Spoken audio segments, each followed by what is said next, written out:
Dit zijn haar kittens, Hugo, Luna en Mandarijn.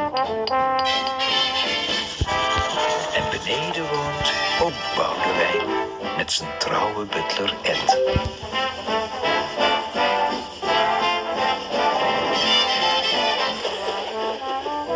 Goedemorgen, menseling. Eindelijk is het gedaan met dat gezaag en geboor.